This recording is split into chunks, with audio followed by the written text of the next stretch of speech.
وأتوب إليه.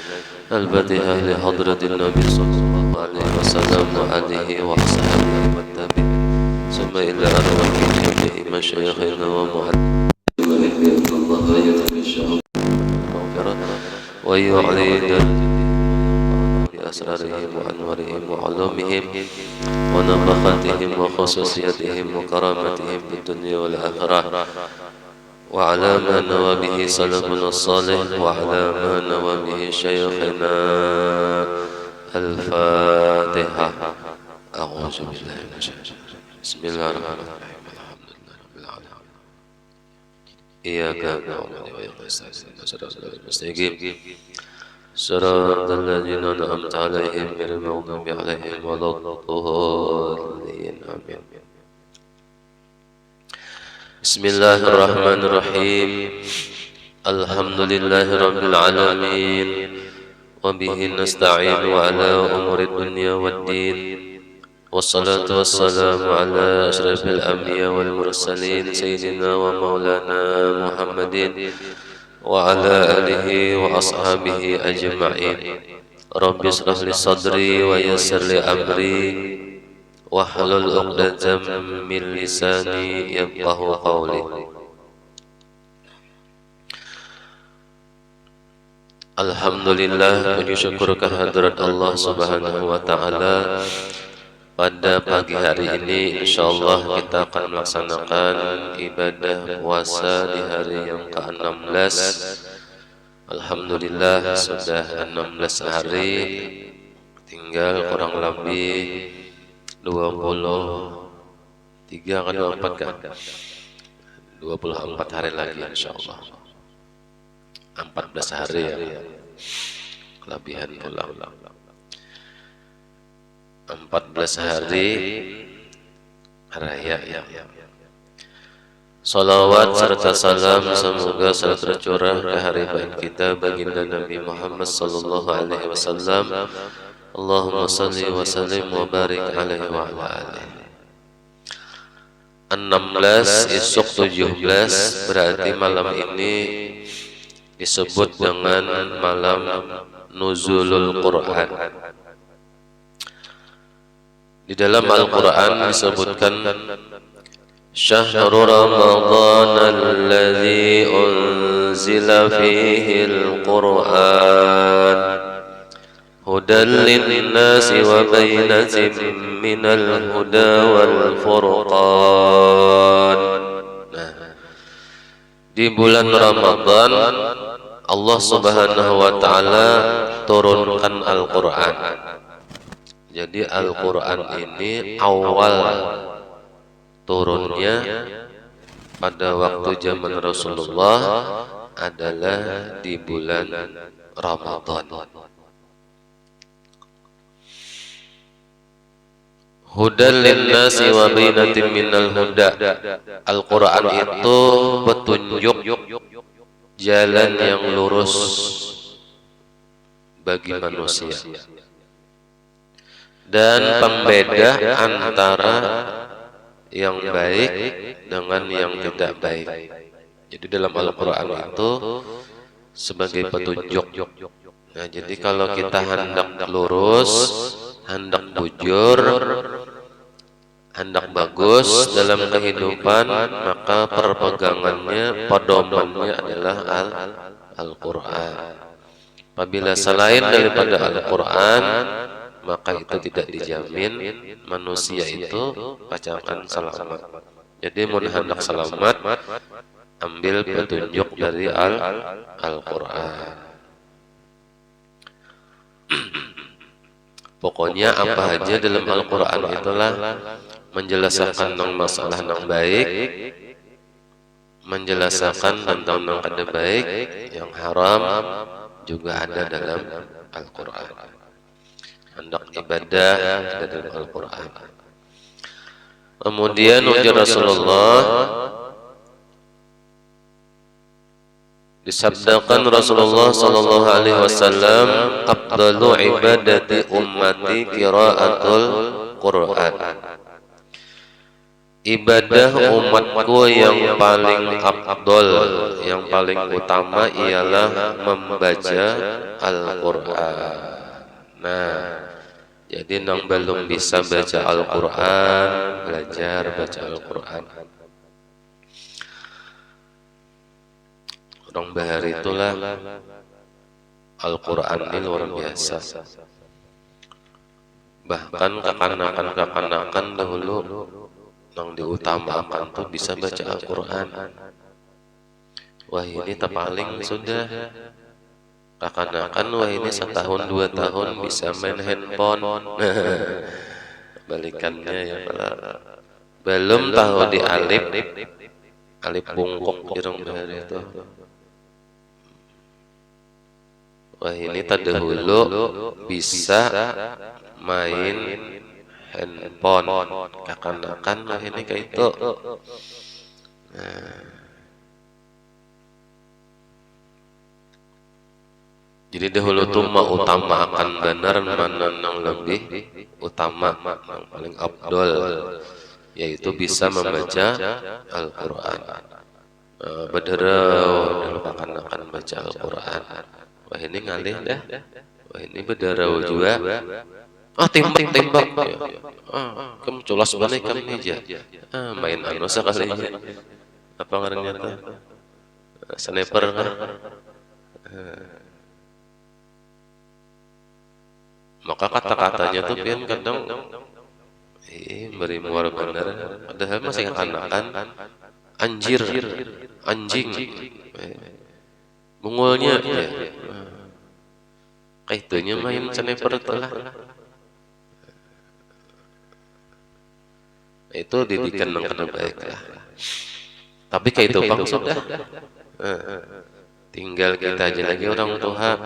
Seharusnya nang mana nang lebih afdal. Kenapa? Karena nang awal itu menentukan kemana arah si kekanakan nih. Inya tuh lebih mencintai kemana.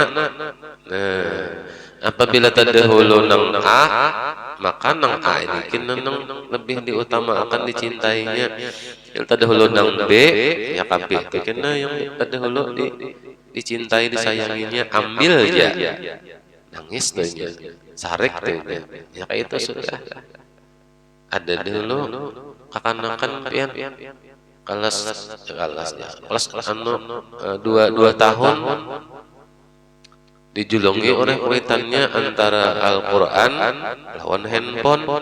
Sekalinya mengambil Al-Quran, diambil Al-Qurannya pulang dikarasi nangisnya. Oh mantap benar lah.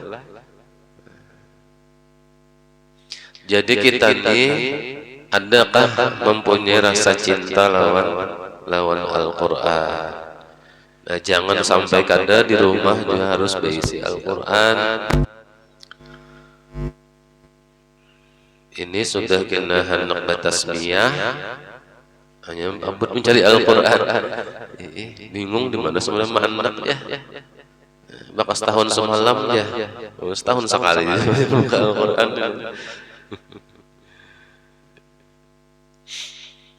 Anu kalau guru aja kita kada boleh sembarangan mandak Al-Quran.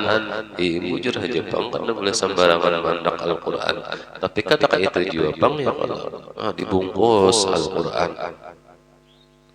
Imbah dibungkus Al-Quran enak paling atas paling tinggi atas lemari ya tak hai setahun sekali ya tak buka. Ada kada sini kayak itu. Ada kalau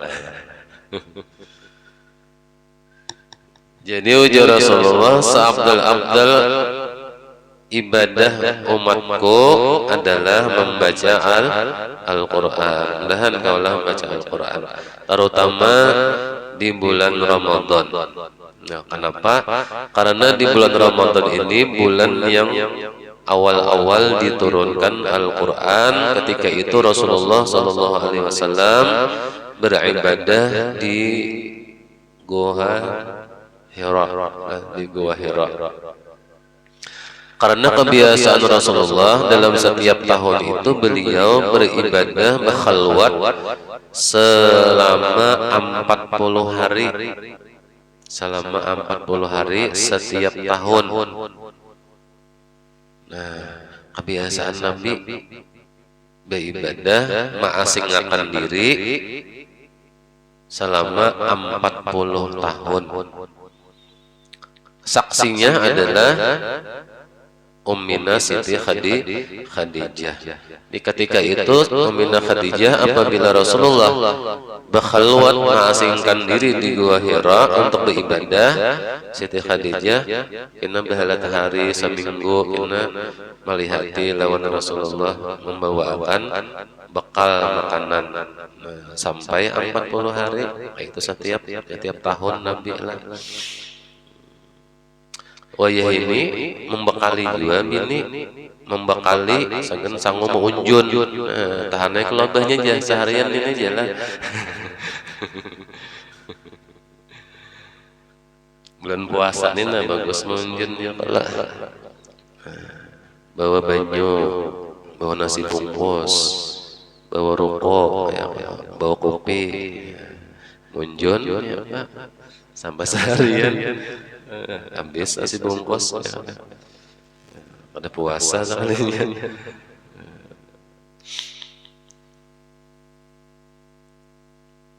Kita hitung adalah kayak itu ya, sehari 2 hari ya adalah khusus untuk Allah Subhanahu wa Ta'ala beribadah. Ada kewajiban sehari apabila waktu kita berzikir khusus untuk mengingat Allah Subhanahu wa Ta'ala. Pada usia Rasulullah SAW 40 tahun karena kebiasaan tadi berkhalwat di Gua Hira. Nah, pada masa usia 40 tahun itu Nabi juga beribadah di Gua Hira selama 40 tahun, 40 hari. Nah, pas pada bulan Ramadan. Tapi belum lagi pada masa itu diwajibkan puasa Ramadan. Karena belum ada turun wahyu tentang mewajibkan puasa Ramadan. Cuman Nabi sudah tahu bahwasanya itu bulan yang mulia, di bulan Ramadan itu. Makanya Nabi 40 hari beribadah. Nah, pada waktu beribadah di Gua Hira itulah turun malaikat Jibril untuk menyampaikan wahyu yang pertama, yaitu surah apa? Surah Al-Iqra. Iqra bismi rabbikal ladzi khalaq, khalaqal insana min 'alaq.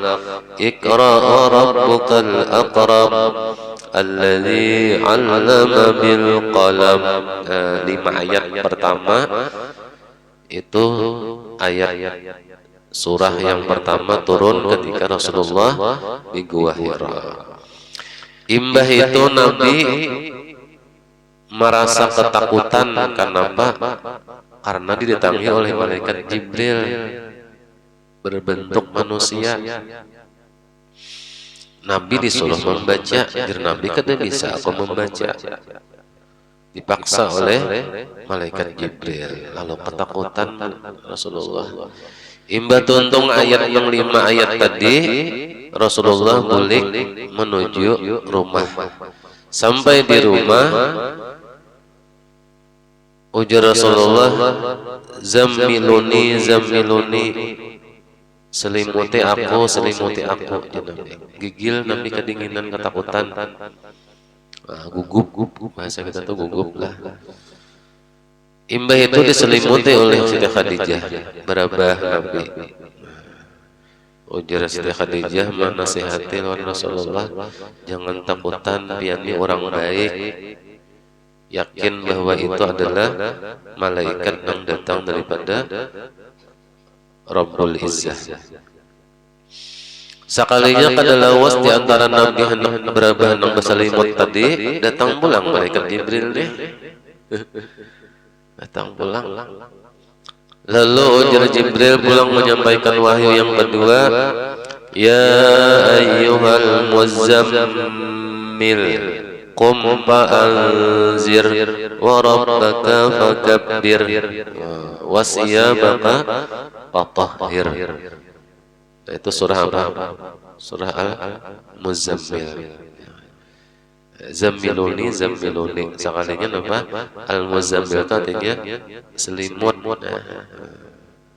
Wahai orang-orang berselimut, ujar malaikat Jibril, bangunlah, beri peringatan. Nah, jadi Nabi imbah dapat wahyu disuruh pulang menyampaikan. Nah, disitulah awal Rasulullah berdakwah secara diam-diam, secara rahasia.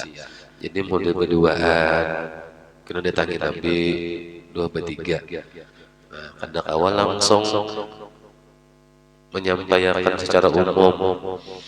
Nah, akhirnya kelawas-kelawasan bebanyak orang yang mendapatkan wahyu beriman kepada Allah dan Rasulullah. Itu awal Nabi berdakwah. Orang lebih 10 tahun, 13 tahun lah di kota Makkah berdakwah. Lalu kedatangan lagi banyak mana musuh-musuh orang memboikot lawan Rasulullah. Nah, imbah itu Rasulullah pindah hijrah ke Madinah. Di Madinah selama 10 tahun pulang Nabi berdakwah. Nah, itu asal mula turunnya Al-Quran kepada Nabi Muhammad Sallallahu Alaihi Wasallam. Jadi mudahan kita inilah kawa membaca, mengamalkan, menjadi wiritan membaca Al-Quran. Ini sudah 16 hari, berarti berapa juz sudah dapat nih? 16 lembar kah? 16 baris kah? 16 juz kah? Atau sudah khatam? Alhamdulillah di musala sinilah dibacakan tadarusan Al-Quran. Nah, mudah-mudahan terus meneruslah.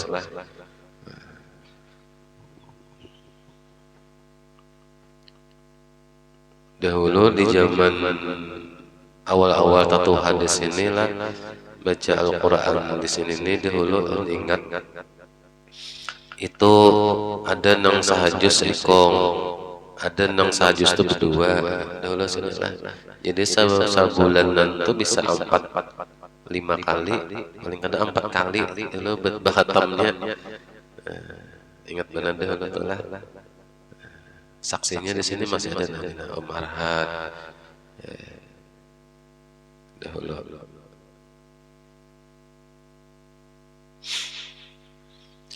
Barang siapa membaca Al-Quran, ujar Imam Sayyidina Ali bin Abi Thalib karamallahu wajhah, barang siapa membaca Al-Quran dalam keadaan berdiri, tapi ketika sembahyang akan memperoleh pahala 100 kebaikan atas setiap huruf. 100 kebaikan. Yang kita tahu biasanya apa? Satu huruf dibalas dengan 10 kebaikan.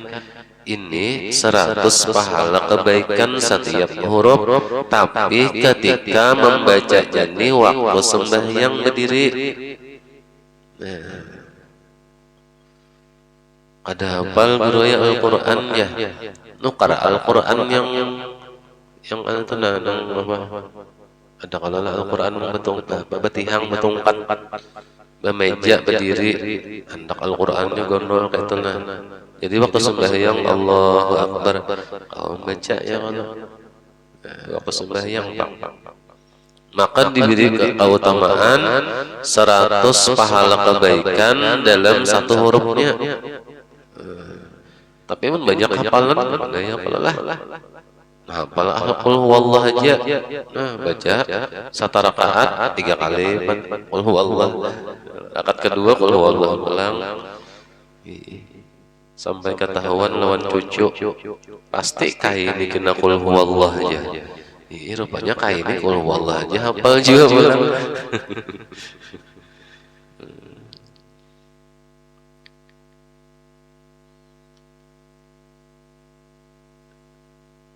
Jadi untung bener nih lah nang sembahyang ada bisi hafalan Al-Quran. Barang siapa membaca dalam keadaan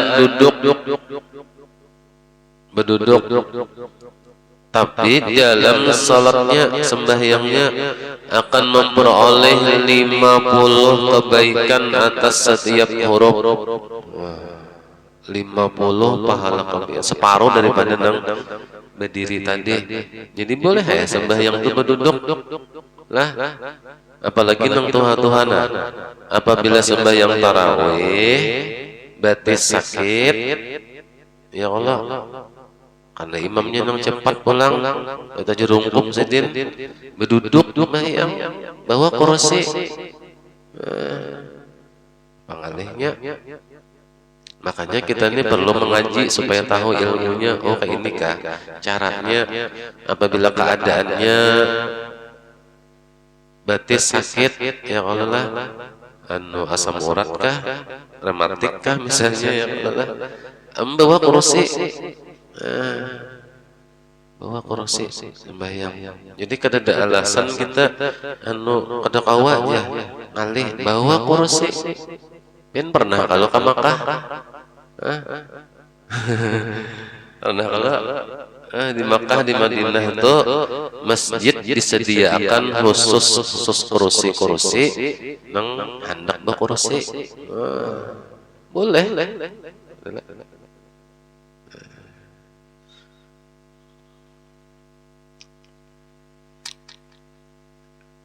Ngalih supan ya, apa supan itu memang dibolehkan, sesuatu yang boleh, ya kan? Bawa kursi kan ngalih pian jerungkup ya.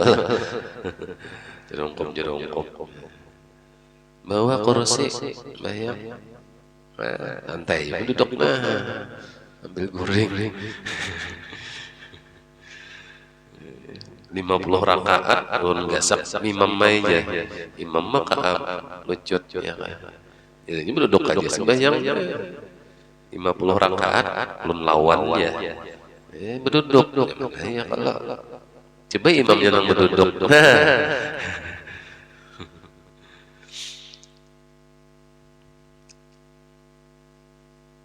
Jadi boleh lah. Tapi nang ada uzur juga, seorang nang gagah aja berkursi juga. Oh iya ini ngarannya. Jadi jangan supan yang batis sakit kada tahan berdiri lawas, ya kalau atau lambat gerakannya. Aku seorang ini kada kawa aja nang baca cepat, imamnya cepat aja. Nah ambil kursi duduk, ya Allah, bawa kursi. Kada biasa kan, ya Allah. Malam ini pian sorangan berkursi, malam esok bertiga, 4 juga. Sekalinya sama-sama sakit batis ya. Ada apa ya? Memang dibolehkan. Jadi nang sembahyang baca Al-Quran walaupun dalam posisi berduduk, maka dapat pahala satu huruf itu sama dengan 50 pahala kebaikan. Untungnya lah di bulan puasa pulang berlipat-lipat ganda pahalanya. Barang siapa membaca Al-Quran di luar sembahyang dalam keadaan berwudu akan memperoleh 25 pahala kebaikan atas setiap huruf. Di luar sembahyang tapi dalam keadaan berwudu lah, maka diberi pahala 25 pahala kebaikan. Oh, siapa nama dah akan 10 25. Ini bebas saja deh nang di luar sembahyang nih, bolehnya berdiri baca Al-Qur'annya, bolehnya berduduk. Panat sudah berduduknya, angkat Al-Qur'annya, berdiri. Di bawah lampu pulang baca, boleh Mereka ini jam baca Al-Quran berdiri ya. Nah itu orang yang kada tahu di aturan aja boleh jadi. Nah di jendela karena sambil baca berdiri boleh. Nang kada boleh itu baca Al-Quran kada baju. Itu kada badab ya. Berdiri itu kada bagus. Kena berduduk, kena berdiri, siapa mendahkan kada boleh berdiri. Kita kada boleh nang asal memedahkan kada boleh itu apa gerang dasarnya dahulu. Ta'lim orang kalau pada seorang ya kan. Jadi boleh berdiri. Jadi di luar sembahyang membaca Al-Quran dengan wudu, sudah berwudu nih, lalu membaca Al-Quran diberi ganjaran pahala 25 pahala kebaikan dalam setiap hurufnya.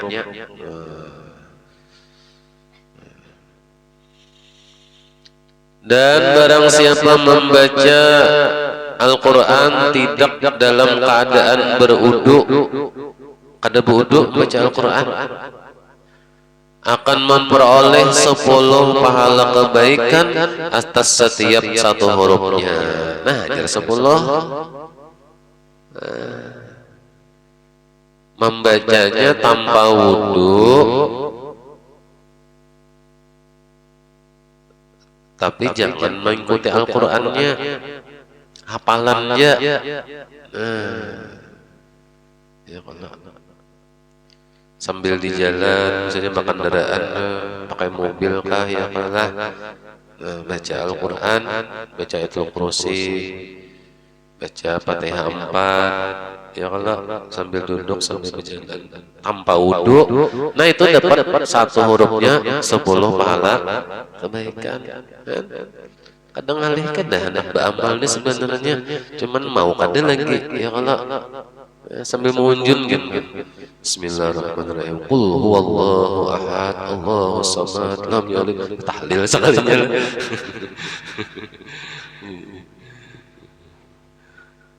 Ada mau matok-matok mengunjun, bertahlil lagi belum tuntung. Hendak makan berdulu aja iwak ini, tahlilnya belum tuntung lagi. Ada aja lah.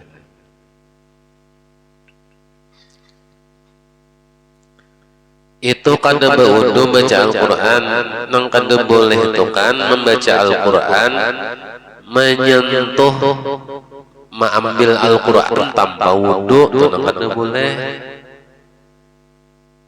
Yang kedua, kada boleh baca Al-Quran ketika dalam keadaan junub, belum mandi wajib, itu nang kada boleh. Jadi baca Al-Quran kada berwudu boleh asal jangan mengikuti Al-Qurannya, karena tidak boleh menyentuh atau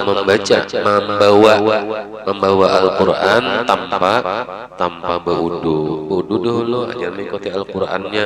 Amunnya kada berwudu, membaca nang hafalan aja, nah itu dapat 10 pahala kebaikan, hanya 10 nilainya. Jadi amunnya baca Al-Quran berdiri dalam keadaan sembahyang 100 pahala kebaikan.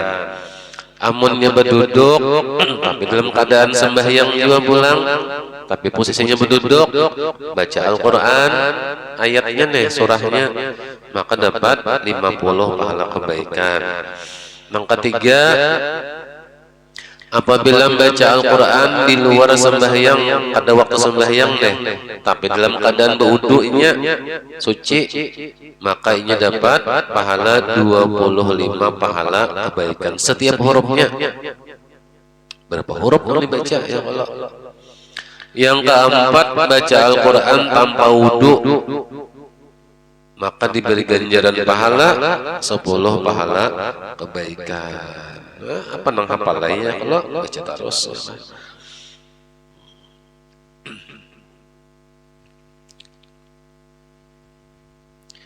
Akan tetapi jangan menjadikan tujuanmu dalam membaca Al-Quran semata-mata ingin membaca sebanyak mungkin tanpa merenungkan artinya dan aturan-aturan membacanya.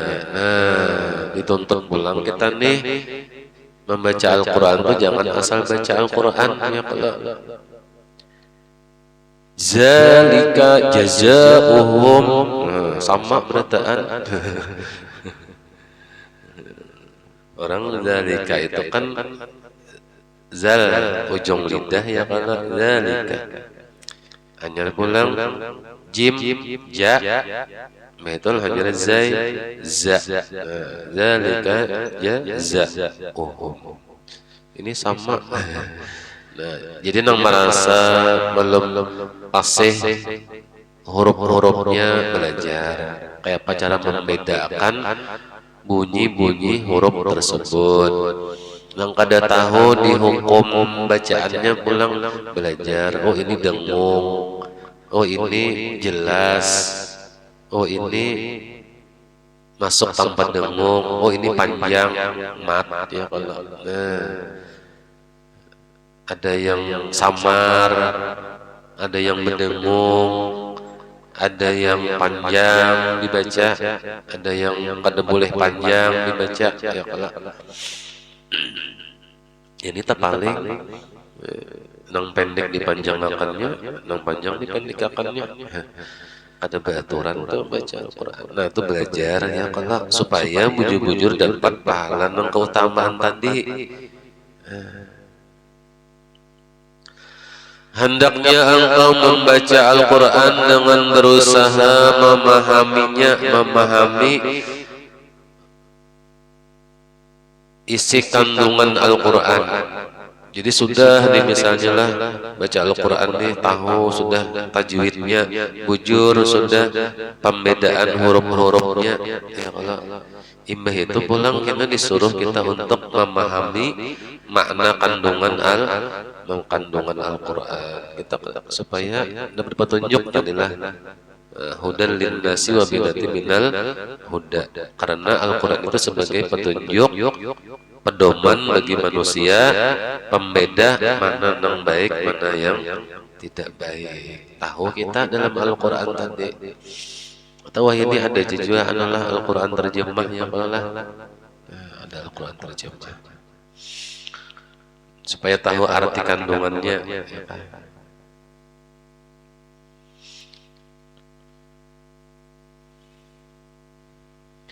pada saat-saat itu usahakanlah menghadirkan di dalam hatimu keagungan Allah Subhanahu wa taala yang membicara dalam kitabnya. Jadi ketika baca Al-Qur'an ingatakan ini adalah kalam perkataan Allah Subhanahu wa taala. Jadi mengagungkan ini nah firman-firman Allah Subhanahu wa taala. Kada asal baca telah ini adalah kata-kata yang mulia. Kenapa dikatakan mulia? Karena ini kalamnya Allah Subhanahu wa taala. Jadi Al-Qur'an itu yang sebenar-benarnya telah yang sudah bertulis, yang sudah berhuruf, yang sudah bersuara ini adalah kalam Allah yang qadim. Asal mulanya nengkodim lalu disampaikan lawan Rasulullah yang maksudnya daripada perkataan nengkodim tadi maksudnya perkataan kodim itu adalah perkataan firman Allah yang kada berhuruf kada bersuara disebut dengan kalam kodim. Jadi jangan kena pian mendahakan nangka inikah bunyi daripada perkataan Allah nang sesungguhnya adakah itu maksudnya lah.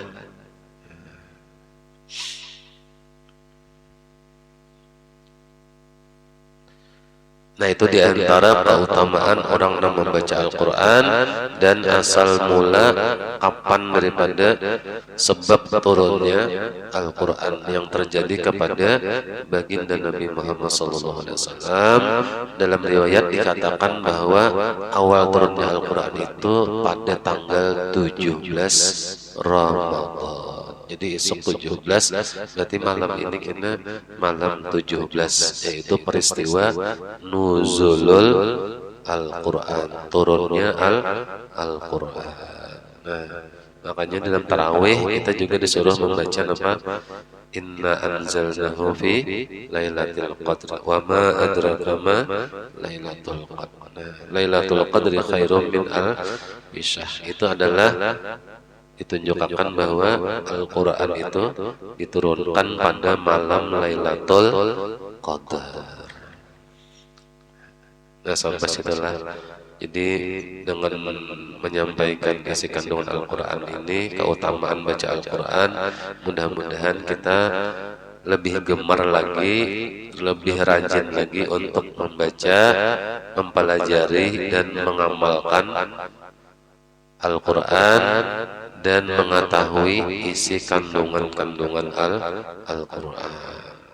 Dahulu kami di pondok itu mengarangnya membaca tafsir Al-Quran lah.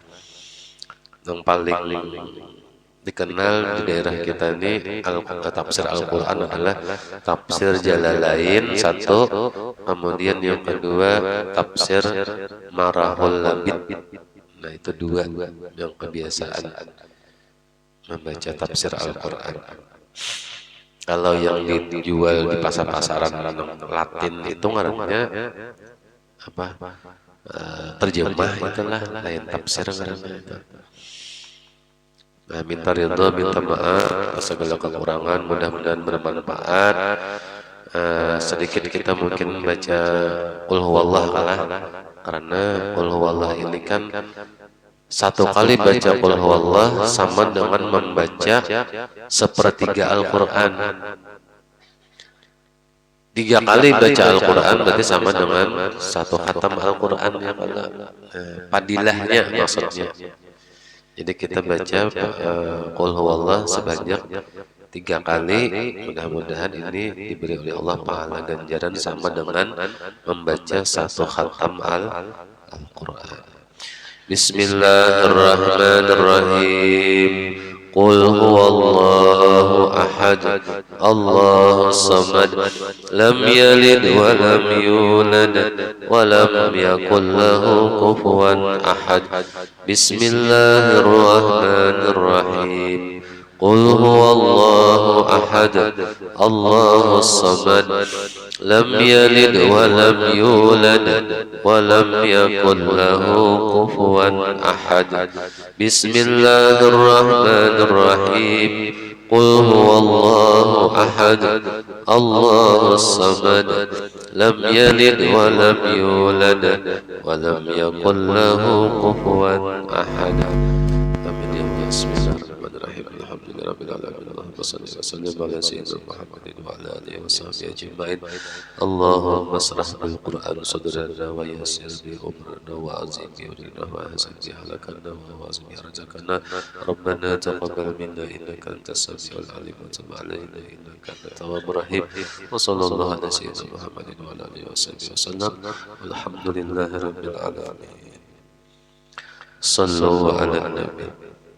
Allahumma salli ala Muhammad. Allahumma salli alaihi wa sallim. Allahumma salli ala Muhammad. Allahumma salli alaihi wa sallim. Allahumma salli ala Muhammad. Allahumma salli alaihi wa sallim. Allahumma salli ala Muhammad Rasulullah. Ya Rabbi salli alaihi wa sallim. Habibullah, taqabbalallahu minkum wa minkum taqabbal ya karim.